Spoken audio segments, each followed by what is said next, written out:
Hi అందరికీ నమస్కారం. కొందరేమో పవన్ కళ్యాణ్ గారు కనీసం అసెంబ్లీ గేటు కూడా తాకలేరు అని ప్రతి సవాళ్ళు విసిరారు. ఆ తర్వాత పవన్ కళ్యాణ్ గారు ఏ స్థాయిలో విజయం సాధించారో మనందరం చూస్తూనే ఉన్నాం. మరికొందరేమో ఇప్పుడు పవన్ కళ్యాణ్ గారు జాతీయ స్థాయి నేత, ఆయన స్థానిక నేత కాదు, జాతీయ స్థాయిలో ప్రధానమంత్రి అయినా కానీ ఆశ్చర్యపోయే అవకాశం లేదు అని చెప్పేసి మాట్లాడుతున్నారు. నిధి అగర్వాల్ ఎవరో తెలుసు, ప్రముఖ హీరోయిన్. హరిహర వీరమలులో పవన్ కళ్యాణ్ గారితో కలిసి నటించారు. ఆమె ఈ సంచలనమైన స్టేట్మెంట్ ఇచ్చారు ఒక ఇంటర్వ్యూలో. దీని గురించి మాట్లాడదాం. మనతో పాటుగా ప్రముఖ రాజకీయ విశ్లేషకులు చంద్ర శ్రీనివాస్ గారు ఉన్నారు. సార్ నమస్కారం. నమస్కారం అండి. చంద్ర శ్రీనివాస్ గారు, అనేక సందర్భాల్లో మన చర్చల్లోనే మనం మాట్లాడుకున్నాం. ఆయన జాతీయ సంపద, ఆయన లోకల్ నాయకుడు కాదు, తెలుగు రాష్ట్రాలు లోకల్ అనుకుంటేవా నేషనల్ అని మనం ఇలాంటి టైటిల్స్ పెట్టి చేశాము. సో అది కేవలం కొంతమంది మనం మాత్రమే చేస్తున్నాము, ఏదో ప్రేమతో చేస్తున్నామని అనుకున్నారు. కానీ ఎక్కువ చేస్తున్నారు. కానీ ఇవాళ నిధి అగర్వాల్ లాంటి వాళ్ళు కూడా, ఆ అమ్మాయి ఏమో ఆంధ్రప్రదేశ్ సంబంధించిన అమ్మాయి కాదు. సో పవన్ కళ్యాణ్ గారిలో ఉండే ఆ లక్షణాలు, ఆయన ఖచ్చితంగా జాతీయ స్థాయిలో జాతీయ భావాలు పవన్ కళ్యాణ్ గారిలో ఉండేవి చూసి బహుశా ఆ రకంగా వ్యాఖ్యానించిందేమో అనిపిస్తోంది. ఆ ఇంటర్వ్యూలో ప్రముఖంగా ఈ మధ్య మొత్తం ఈ రోజంతా కూడా హల్చల్ చేస్తా ఉంది. మీరేమంటారు సార్? డెఫినెట్లీ కిరణ్ గారు, ఆమె చెప్పిన మాటల్లో టైమ్స్ ఆఫ్ ఇండియా సమయం అని వాళ్ళదే. దానికి ఇచ్చిన ఇంటర్వ్యూలో అంటే పవన్ కళ్యాణ్ అనే వ్యక్తిని దగ్గరగా చూసింది కాబట్టి, అందుకంటే ఎక్కువగా హరిహర వీరమల సినిమా చూసింది కాబట్టి, రాజ్యసభలో కూడా నటించింది కాబట్టి, ఆమె మన ప్రాంతం కాదు, ఆమె నార్త్ ఇండియన్ అనుకుంటా. ఆమె సింహం లాంటి వాడు పవన్ కళ్యాణ్ గారు. ఒంటరిగా నిలబడగలడు, పోరాడగలడు. భవిష్యత్తులో భారతదేశానికి ప్రధానమంత్రి అయినా ఆశ్చర్యపోవడనక్కర్లేదు. ఈ మాట అన్నది కరెక్టే. ఈరోజు కిరణ్ గారు, ఈరోజు నిధి అగర్వాల్ అని చెప్పడమే కాదు, చాలా మంది భవిష్యత్తు మీద, భారతదేశం మీద, ప్రజాస్వామ్యం మీద పోరాడే నాయకుల్ని అబ్జర్వ్ చేస్తా చాలా పలు సందర్భాల్లో పవన్ అనే వ్యక్తి రాబోయే రోజుల్లో రాజకీయాల్లో చాలా కీలకంగా వ్యవహరిస్తారు అనేది అందరు చెప్తారు మాట. చాలా మంది, ముఖ్యంగా మనం చాలా డిస్కషన్లో అతను కొన్న భావజాలను బట్టి మనం చెప్పాం. సాయి దీపక్ అని సుప్రీంకోర్టు న్యాయవాది కూడా ఉన్నాడు, జే సాయి దీపక్ అని. మీరు గమనించారు లేదు? అవును, ఈ మధ్య కాలంలో పవన్ కళ్యాణ్ గారి కేసులు కొన్ని, శబరిమల కేసు కూడా అతనే. శబరిమల కేసు అతనే. పవన్ కళ్యాణ్ గారికి సంబంధించి ఆయన పేరుని దుర్వినియోగం చేస్తున్నారు, ఆయన మీద దుష్ప్రచారం, వ్యక్తిగత విమర్శలు చేస్తా ఉన్నారు అనే దాని మీద కోర్టుకి వెళ్తే ఆయనే కేసు టేకప్ చేసింది. ఆయన ఇండియా తరఫున కూడా పాకిస్తాన్ మీద అగెన్స్ట్ కూడా అతను ఎంటర్ అయ్యాడంటే చాలా వేరే లెవెల్ ఉంటుంది. అంత సబ్జెక్ట్ ఉన్నాడు. భారతదేశం, ప్రపంచం, భారతదేశ గొప్పతనం, భారతదేశ ఏ రాజకీయ నాయకులు ఏ విధంగా ఉంటాడనేది ఆయనకి తెలిసినంత ఎవరికి తెలియదు. అంత ఇంటర్నేషనల్ అంటే ఏఎన్ఐ దాంట్లో కూడా ఇంటర్వ్యూలో చెప్పాడు ఆయన. ఎవరి వల్ల ఆంధ్రప్రదేశ్లో కూటమి అధికారంలో వచ్చిందంటే ఆమె యాంకర్ చెప్పింది, Babu garu no no no no without Pawan no enter the government అనేది ఉండదు, రాదు అని చెప్పాడు. అంటే ఆయన తెలుగు రాష్ట్రాల సంపదే కాదు, ఆయన జాతీయ భావజాలంతో ఉన్న వ్యక్తి. నేను కీని అబ్జర్వ్ చేశాను కాబట్టి. ఒక నేషనల్ ఛానల్ కి ఇచ్చాడు ఇంటర్వ్యూ, ఆయన ఏఎన్ఐలో చెప్పాడు అతను లేనిది ఆంధ్రప్రదేశ్లో కూటమి అధికారులు వచ్చేది కాదు.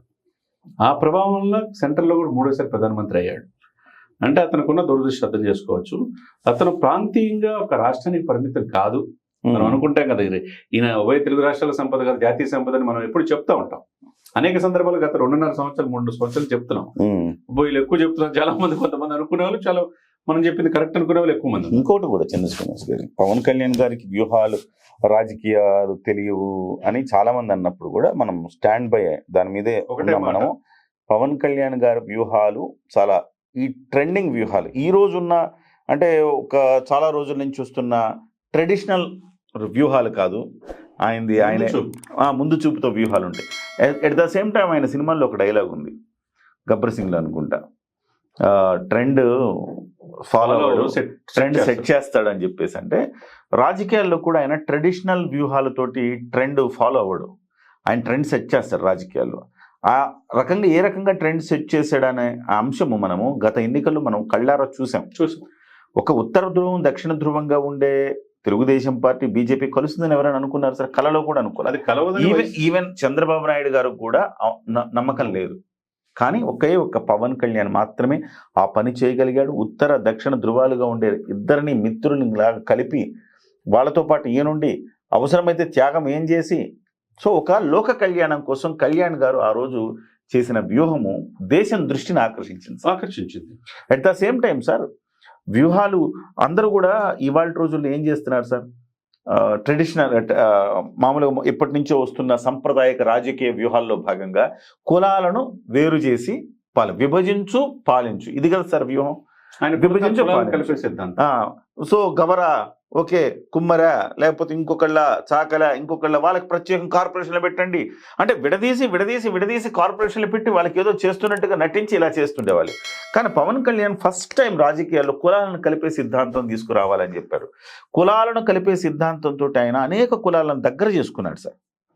గతంలో వ్యతిరేకించిన, గోదావరిలో కూడా వ్యతిరేకించిన కులాలను ఆయన దగ్గర చేసుకున్నాడు. ఒక శెట్టి బలిజలు, ఒక అగ్ని కుల క్షత్రియులు, ఒక రెల్లి కులము, ఇట్లా అనేక కులాలను ఆయన బాగా, వైశ్యాస్ ఇవాళ ఆయన్ని చాలా గొప్పగా కీర్తిస్తున్నారు వైశ్యాసు. సో ఆ స్థాయిలో కులాలను కలిపే సిద్ధాంతం అంటే వసుదైక కుటుంబం లాగా ఆయన తీసుకొచ్చారు సార్. ఇది ఆయనదైన ట్రెండ్.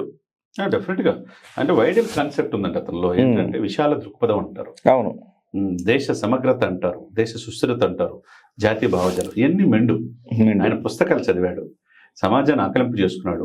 ఇప్పుడు సాయిదీప్ లాంటి వాళ్ళు చెప్తున్నారంటే బీజేపీ పెద్దలు చాలా కీలకమైన వ్యక్తి అతను, రచయిత కూడా అతను చెప్తున్నాడు. ఇతను ఎప్పుడైతే హిందూ సనాతన ధర్మ పరిరక్షణ బోర్డు ఏర్పాటు చేయాలన్నారో అప్పుడే 100 కోట్ల మంది హిందువులు కనెక్ట్ అయ్యాడన్నారు ఆయన చెప్పే మాటలు.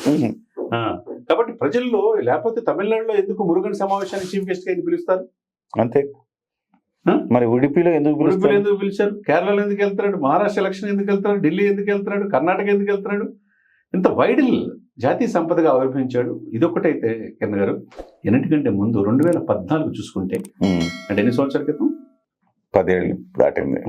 2014లో ముఖ్యమంత్రి గుజరాత్కి ఎవరు, మోదీ గారు.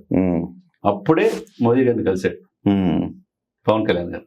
మీరు ఈ దేశానికి ప్రధానమంత్రి కావాలని కోరుకొని అన్కండిషనల్ గా ఆయనతో పాటు ఎలక్షన్ క్యాంపెయిన్ పాల్గొన్నాడు.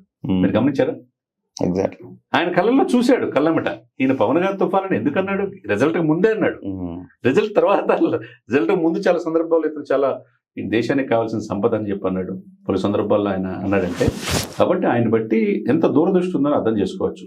అన్కండిషనల్ గా నాకు ఈ పదవి కావాలని వెళ్ళి అక్కడ దేశానికి మీరు ముఖ్యమంత్రిగా 4 సార్లు చూపించారు గుజరాత్. సార్ మనం ప్రాక్టికల్ గా మాట్లాడుకుందాము, లాజికల్ గా మాట్లాడుకుందాము.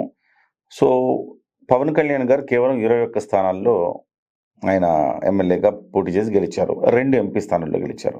మరి చాలా మందికి వచ్చే డౌట్, మిమ్మల్ని నేను అడుగుతున్నా, మరి ఎట్లా ఆయన ప్రధానమంత్రి అవ్వగలుగుతాడు సార్? సరే, నిధి అగర్వాల్ చెప్పింది, లేకపోతే ఇంకొకళ్ళు చెప్పారు, సాయి దీపక్ గారు చెప్పారు, మీరు నేను ఇప్పటి నుంచో చెప్తున్నాం. సో ఎట్లా సార్ ఆయన 21 సీట్లతోటి 2 ఎంపీ స్థానాలతోటి దేశ ప్రధాని అవ్వగలుగుతాడా?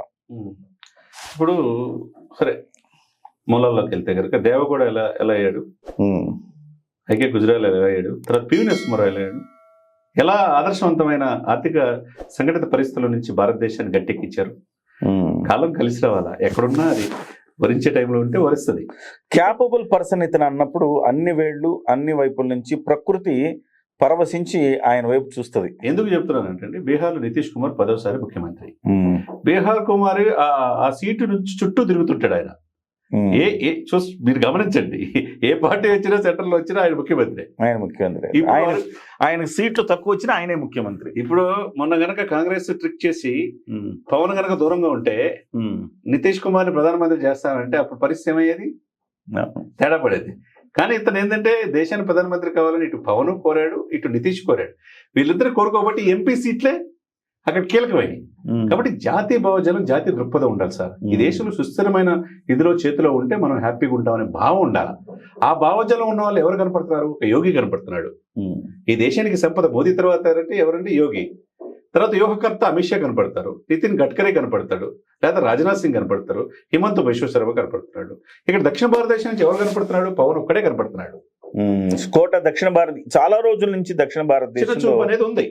దీని మీద చిన్న చూపు చూస్తున్నారు, మనకి ఇవ్వట్లే. ప్రధానమంత్రి ఆయన తర్వాత ఎవరు? పివి నరసింహారావు గారి తర్వాత ఇక ఎవరికి అవకాశం లేదు. అఫ్ కోర్స్ దేవగౌడ పూర్తి కాలం ఉండలేదు, దేవగౌడ కర్ణాటక అయినప్పటికీ పూర్తి కాలం ఉండలేదు ఆయన.